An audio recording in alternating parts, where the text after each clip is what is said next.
Hello everyone, welcome back to a new video. Today we'll be discussing the poem The Vultures by David Diop, which comes under the paper African and Caribbean Literature in S3MA English.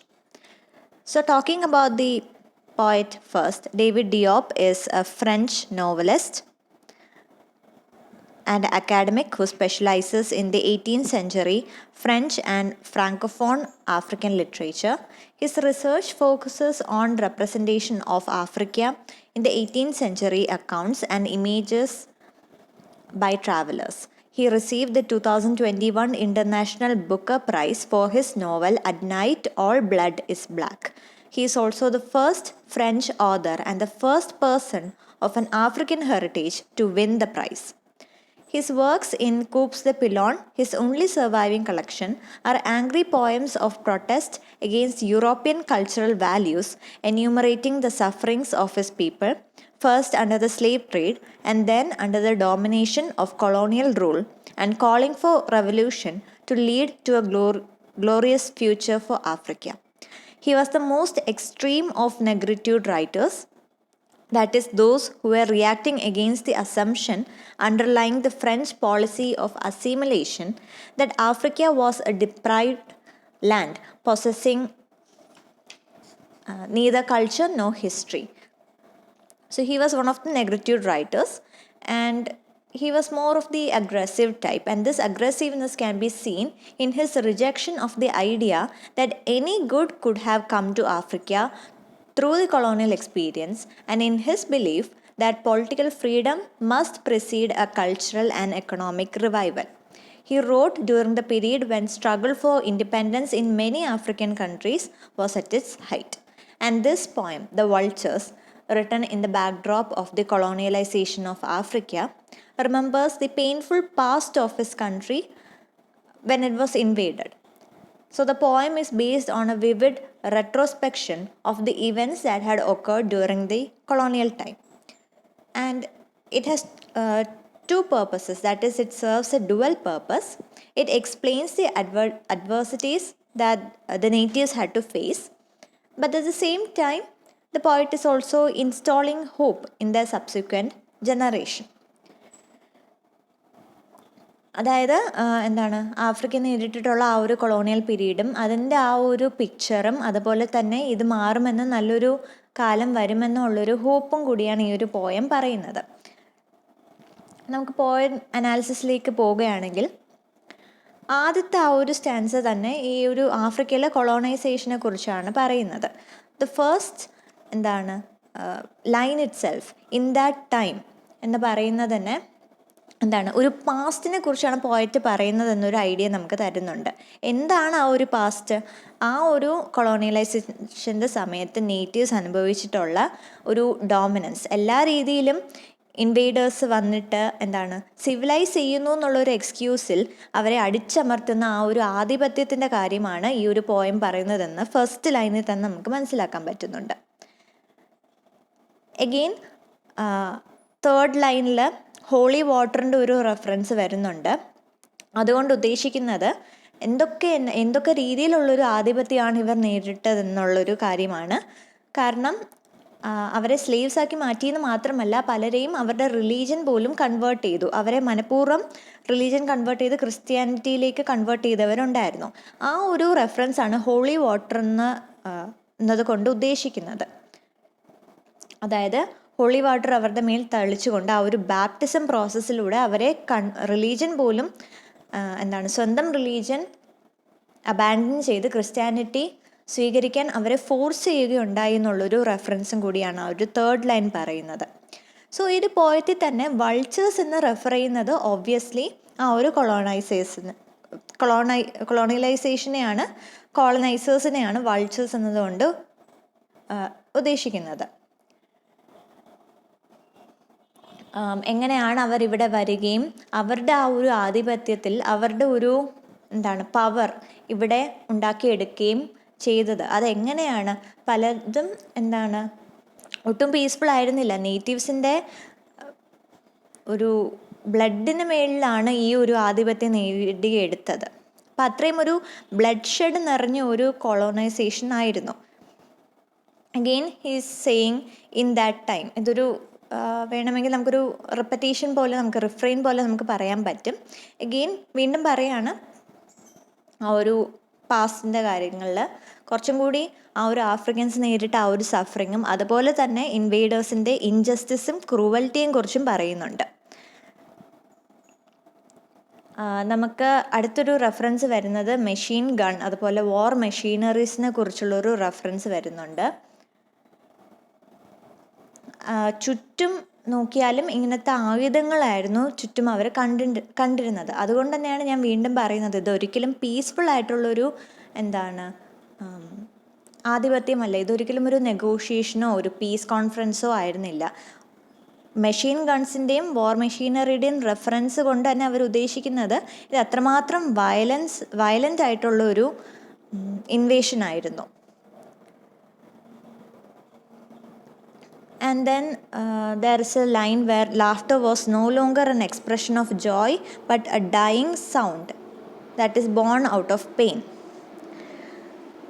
മെയിനായിട്ടും ഈ ഒരു നേറ്റീവ്സിനെ slaves ആക്കി മാറ്റുമായിരുന്നു. കാരണം ആ ഒരു native ലാൻഡിനെ plantation ആക്കി മാറ്റുകയും അവിടുത്തെ നേറ്റീവ്സിനെ സ്ലേവ്സ് ആക്കി മാറ്റി അവരെ കൊണ്ട് ഈ ഒരു പണിയെടുപ്പിക്കുന്നു.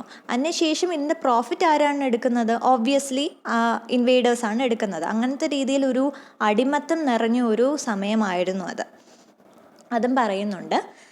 പക്ഷെ അതേസമയം ആരും ഈ ഒരു നേറ്റീവ്സിനെ കുറിച്ച് ചിന്തിക്കുന്നില്ല. അവരെ കൂടുതലും മനുഷ്യരിനെക്കാട്ടിലും ഒരു ഒബ്ജക്റ്റായിട്ടാണ് അവരെ കണ്ടിരുന്നത്. എന്തായാലും ഈ ഒരു അടിമകളുടെ ആ ഒരു വേദനയോ അവരുടെ ഒരു സഫറിങ്ങോ ആരും കേൾക്കുന്നില്ല. കാരണം എന്താണ്? കൂടുതൽ സമയവും അവിടെ ആ ഒരു പ്രെയർ നടക്കുന്ന സമയമായിരിക്കും. ആ ഒരു പ്രെയർ കാരണം തന്നെ ഇവരുടെ ഒരു കരച്ചിൽ ആരും കേൾക്കുന്നില്ല എന്നുള്ളൊരു രീതിയിലാണ് പോയിട്ട് പറയുന്നത്. അതിൻ്റെ മെയിനായിട്ടുള്ള ഐഡിയ എന്ന് പറയുന്നത് തന്നെ ഈ ഒരു നേറ്റീവ്സിനെ റെപ്രസെൻ്റ് ചെയ്യാൻ ആരുമില്ലായിരുന്നു. പിന്നെ ഒരു റെഫറൻസ് പറയുന്നുണ്ട്, how the British extorted kisses from the native women, which is a direct example of sexual abuse. കാരണം കൺവേർഷൻ ഉണ്ടായിരുന്നു, അതുപോലെ തന്നെ സ്ലേവറി ഉണ്ടായിരുന്നു. ഇതെല്ലാം മാത്രമല്ല, ഈ നേറ്റീവ് വിമനെതിരെയും സെക്ഷൽ അബ്യൂസ് വരെ ഉണ്ടായിരുന്നു. ബട്ട് ദെൻ അഗൈൻ അവർക്കാരും റെപ്രസെൻറ്റേറ്റീവ് ഇല്ലാതിരുന്നത് കൊണ്ട് തന്നെ അവർക്ക് വേണ്ടി വാദിക്കാനോ അവരുടെ പ്രൊട്ടക്റ്റ് ചെയ്യാനോ പോലും ആരും ഉണ്ടായിരുന്നില്ല.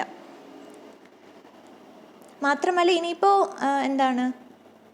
അവരെ ആരെങ്കിലും പ്രൊട്ടക്റ്റ് ചെയ്യാമെന്ന് പറഞ്ഞു വരുന്നെങ്കിൽ തന്നെ അതൊരു ഫോൾസ് പ്രോമിസ് ആയിരുന്നു. എന്തിനാണ്? കൂടുതലും അവരെ സബ്ഡ്യൂ ചെയ്യാൻ വേണ്ടി. രണ്ട് രീതിയിൽ അവരെ ഒപ്രസ് ചെയ്യുന്നുണ്ട്. ഒന്ന് വയലൻസ് ആണ്, രണ്ടാമത്തേത് ഈ ഒരു ഫേക്ക് പ്രോമിസ് ഉപയോഗിച്ച് ഇങ്ങനത്തെ പല പല വാഗ്ദാനങ്ങളും കൊടുത്തുകൊണ്ട് അവരുടെ ഒരു വിശ്വാസവും ലോയൽറ്റി എല്ലാം വാങ്ങിച്ചുകൊണ്ട് അവരെ സബ്ഡ്യൂ ചെയ്യാൻ നോക്കുന്നു. അങ്ങനെ ചെയ്ത് കീഴ്പ്പെടുന്നവരുണ്ട്. അതല്ലാതെ പ്രൊട്ടസ്റ്റ് ചെയ്യുന്നവരെയാണ് വയലൻസ് ഉപയോഗിച്ച് കഷ്ടപ്പെടുത്തുകയും പലപ്പോഴും കൊല്ലുകയും ചെയ്യുന്നത്. അപ്പോൾ ഇത്രയും കാര്യങ്ങൾ നടക്കുമ്പോൾ പോലും ഈ ഒരു നേറ്റീവ്സിൻ്റെ മനസ്സിൽ ആ ഒരു ചിന്തയാണ്, ഈ ഒരു ഫോറിനേഴ്സ്, ഈ ഒരു ഇൻവേഡേഴ്സ് ഇവർ ശരിക്കും മനുഷ്യരാണോ അല്ലയോ എന്നുള്ളൊരു സംശയം വരെ വരുന്നുണ്ട്. കാരണം ഒരു മനുഷ്യന് മറ്റൊരു മനുഷ്യനെ ഇത്രയും അധികം എങ്ങനെ ഉപദ്രവിക്കാൻ സാധിക്കുമെന്ന് ഉള്ളൊരു ചിന്ത അവരുടെ മനസ്സിലുണ്ട്. ഒരു രീതിയിലുള്ളൊരു ദാക്ഷിണ്യമോ ഒരു രീതിയിലുള്ളൊരു ദയയോ കാണിക്കാത്ത ഒരു രീതിയിലുള്ളൊരു ആധിപത്യം. ഞാൻ പറഞ്ഞു, മനുഷ്യരല്ല, ഒരു മൃഗങ്ങളെ പോലെയാണ് അല്ലെങ്കിൽ ഒരു ഒബ്ജക്റ്റിനെ പോലെയായിരുന്നു നേറ്റീവ്സിനെ ഇൻവേഡേഴ്സ് കണ്ടിരുന്നത്. അവരെ അങ്ങനത്തെ രീതിയിലാണ് ട്രീറ്റ് ചെയ്തിരുന്നത്. പക്ഷെ ഐറണി എന്താണെന്ന് നോക്കുകയാണെങ്കിൽ ഇൻവേഡേഴ്സ് സ്വയം പറയുന്നത് നമ്മൾ സിവിലൈസ്ഡ് ആണ്, നമ്മൾ എഡ്യൂക്കേറ്റഡ് ആണ്, നമ്മൾ ജെന്റിൽമെൻ ആണ് എന്നുള്ള രീതിയിൽ അവർ സ്വയം പറയുന്നു. പക്ഷെ അവരുടെ പ്രവൃത്തി തികച്ചും വിപരീതമായിട്ടുള്ളൊരു കാര്യമാണ്. പ്രവൃത്തി മാത്രമല്ല, അവരുടെ വാക്കുകളും എല്ലാ രീതിയിലും അവർ സ്വയം എന്താണോ പറയുന്നത് അതൊട്ടുമല്ല അവരുടെ പ്രവൃത്തികളിലും വാക്കുകളിലും കാണാൻ സാധിക്കുന്നത്. ലാസ്റ്റ് സെക്ഷനിൽ പോയിട്ട് പറയുന്നത് ഒരു ഡിഫറൻസ് ആണ്. അതായത് ഇൻവേഡേഴ്സ് എങ്ങനെയാണെന്ന് നമ്മൾ പറഞ്ഞു. അപ്പോൾ നേറ്റീവ്സ് എങ്ങനെയാണെന്ന് പോയിട്ട് വിശ്വസിക്കുന്നത് ഈ ഒരു മണ്ണിൻ്റെ മക്കളാണിവർ. ഈ ഒരു നേറ്റീവ്സ് എന്ന് പറയുന്നത് ഇത് ഇവരുടെ ഒരു സ്ഥലമാണ്. എല്ലാ അർത്ഥത്തിലും ഇത് ഇവരുടെ അധികാരത്തിൽപ്പെട്ട ഒരു സ്ഥലമാണ്, അവരുടെ കൾച്ചറാണ്, അവരുടെ ഐഡൻറ്റിറ്റിയാണ്. അപ്പോൾ എന്താണ്, ഇൻവേഡേഴ്സ് എല്ലാം സ്വയം എഡ്യൂക്കേറ്റഡ് ആണ്, സ്വയം സിവിലൈസ്ഡ് ആണെന്ന് പറയുമ്പോൾ ഇങ്ങനെ ഒരു ഫോറിൻ ലാൻഡിൽ വന്ന് അവിടുത്തെ ഫോറിൻ ആൾക്കാരെ ഇത്ര രീതിയിൽ ആധിപത്യം നേടിയിട്ട് എന്താണ് സ്വയം എങ്ങനെ സിവിലൈസ്ഡ് ആണെന്ന് വിളിക്കാൻ സാധിക്കുന്നു എന്നുള്ളൊരു ക്വസ്റ്റ്യൻ പോയറ്റ് ചോദിക്കുന്നുണ്ട്. കൺക്ലൂഡിങ് സ്റ്റാൻസയിൽ ഒരു ഹോപ്പ്ഫുൾ നോട്ടിലാണ് പോയറ്റ് അവസാനിപ്പിക്കുന്നത്. അതായത് നേരത്തെ നമ്മളെല്ലാം പാസ്റ്റാണ് പറഞ്ഞത്, ലാസ്റ്റ് നമ്മൾ ഫ്യൂച്ചറിനെ കുറിച്ചാണ് സംസാരിക്കുന്നത്. അതായത് ഒരു റെനേസാൻസ് അല്ലെങ്കിൽ ഇതെല്ലാം മാറുന്ന ഒരു കാലം വരുമെന്നുള്ളൊരു ഹോപ്പ്ഫുൾ നോട്ടാണ് പോയിട്ട് പറയുന്നത്. കാരണം ഒരു പക്ഷേ ഈ ഇൻവേഡേഴ്സിന് അവരുടെ ഇങ്ങനത്തെ കോൺക്വസ്റ്റും കാര്യങ്ങളുമെല്ലാം കൊട്ടിഘോഷിച്ചുകൊണ്ട് പറയാം, കാലങ്ങളോളം അതിനെക്കുറിച്ച് സംസാരിക്കാം. അപ്പോഴും അവർ പറയുന്നത് നമ്മൾ അത്രയും പവർഫുൾ ആയത് കൊണ്ടാണ് നമ്മൾ ഇത്രയും കീഴടക്കിയത് എന്നുള്ളൊരു രീതിയിലുള്ള അവരുടെ ഒരു വേർഷനാണ് അവർ പറഞ്ഞു നടക്കുന്നത്. പക്ഷെ അതിൻ്റെ യാഥാർത്ഥ്യമെന്ന് പറയുന്നത് അവരുടെ കീഴിലുണ്ടായിരുന്ന കോളനീസിലെ ആൾക്കാരെല്ലാം, നേറ്റീവ്സ് എല്ലാം തന്നെ പകുതിയോളം ആൾക്കാരും കൊല്ലപ്പെടുകയാണ് ചെയ്തത്, അല്ലെങ്കിൽ പകുതിയോളം ഭൂമിയും നശിക്കപ്പെടുകയാണ് ചെയ്തത്. മാത്രമല്ല അവർ അനുഭവിച്ച ദുരിതങ്ങൾ വേറെയുമുണ്ട്. അപ്പോൾ രണ്ട് സൈഡിലുള്ളൊരു സ്റ്റോറിയുണ്ട്. ഇൻവേഡേഴ്സ് പറയുന്ന അവരുടെ കോൺക്വസ്റ്റിൻ്റെ കഥ, അതുപോലെ നേറ്റീവ്സ് പറയുന്ന അവരുടെ ദുരിതത്തിൻ്റെ കഥ.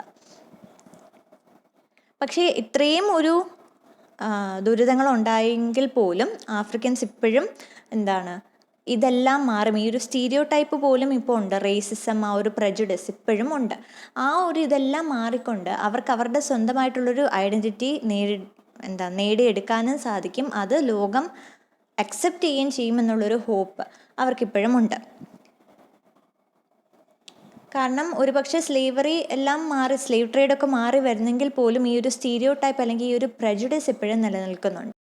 അതിനെക്കുറിച്ചാണ് ബേസിക്കലി പോയറ്റ് പറയുന്നത്. That is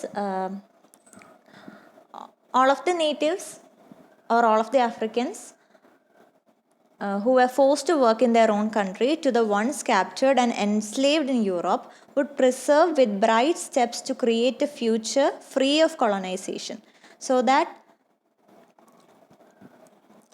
the natives or the children born to them could live happily and independently. ഇതിലെ തീംസ് എന്ന് പറയുന്നത് ഓബ്വിയസ്ലി കൊളോണൈസേഷൻ്റെ ആ ഒരു ക്രൂവൽറ്റി, ഇൻജസ്റ്റിസ്, ആ ഒരു നേറ്റീവ്സിൻ്റെ കൾച്ചറിനോടും ഐഡൻറ്റിറ്റിയോടും അവരുടെ റിലീജിയനോടും കാണിക്കുന്ന ഒരു രീതിയിലുള്ളൊരു പ്രജുഡിസ്. അതേസമയം നമ്മൾ പറഞ്ഞ ക്രൂസൈഡേഴ്സിൻ്റെ ഒക്കെ ആ ഒരു ക്രിസ്ത്യാനിറ്റിയുടെ ഒരു പോപ്പുലാരിറ്റി, സ്പ്രെഡ് ഓഫ് ക്രിസ്ത്യാനിറ്റി, ഈ ഒരു കൺവേർഷൻസൊക്കെ തന്നെ ക്രിസ്ത്യാനിറ്റിയുടെ പോപ്പുലർ ആവുന്നതിന് സഹായിച്ചിട്ടുണ്ടായിരുന്നു. ആ ഒരു കാര്യം തീമായിട്ട് വരാം. The pride of the colonisers regarding the conquest. ഞാൻ പറഞ്ഞു, അവരെപ്പോഴും ഇൻവേഡേഴ്സ് എപ്പോഴും അവരുടെ ഒരു ഈ കൊളോണൈസേഷൻ അവരുടെ കോൺക്വസ്റ്റിൻ്റെ ഒരു കഥയായിട്ടേ അവരെപ്പോഴും പാടത്തുള്ളൂ. ആ സമയത്ത് നേറ്റീവ്സ് അനുഭവിച്ചിട്ടുള്ള ദുരിതങ്ങൾ അല്ലെങ്കിൽ അവർ തന്നെ ചുമത്തിയിട്ടുള്ള ആ ഒരു ദയയുമില്ലാത്ത കൊലപാതകങ്ങൾ, അതുപോലെ തന്നെ ഈ ഒരു അസോൾട്ട്, ഇതൊന്നും അവർ പറയത്തില്ല. അപ്പോൾ അങ്ങനത്തെ വളരെ ബയസ്ഡ് ആയിട്ടുള്ളൊരു വേർഷനുണ്ട് അതിനെക്കുറിച്ച്. അപ്പോൾ അതിലവർ ഒരുപാട് അഭിമാനിക്കുകയും ചെയ്യുന്നു. ഞാൻ പറഞ്ഞു, ഇത്രയും എഡ്യൂക്കേറ്റഡ് ആണ്, സിവിലൈസ്ഡ് ആണ്, എന്നാൽ പോലും അവർ നേറ്റീവ്സിനെ മനുഷ്യരായിട്ടല്ല കണ്ടിരുന്നത്, മൃഗങ്ങളോ അതേ കൂടുതൽ ഒരു ഒബ്ജക്റ്റായിട്ട് മാത്രമേ കണ്ടിട്ടുള്ളൂ. അപ്പോൾ ആ ഒരു കാര്യത്തിൽ അവർക്കൊട്ടും ഗിൽട്ടിനെസ്സും ഇല്ല, അവർ അഭിമാനിക്കുകയാണ് ചെയ്യുന്നത്. ആ ഒരു കാര്യവും കൊളോണൈസേഷൻ്റെ ആ ഒരു തീമിൽ വരുന്ന കാര്യമാണ്. Slavery, but how the natives were forced into slave trade, and the rustic and agriculture-based lifestyle of the Africans, and the hope for a better future, which is symbolized by the spring. പോയറ്റിൻ്റെ ഒരു structure പറയുകയാണെങ്കിൽ free verse ആണ്, പ്രത്യേകിച്ചൊരു മീറ്ററോ rhyme സ്കീമോ ഇല്ല, 19 lines ആണ്. So this is the short analysis of the poem The Vulture. I hope this was useful. Do like the video and share your opinion as well. I'll see you in the next video. Thank you.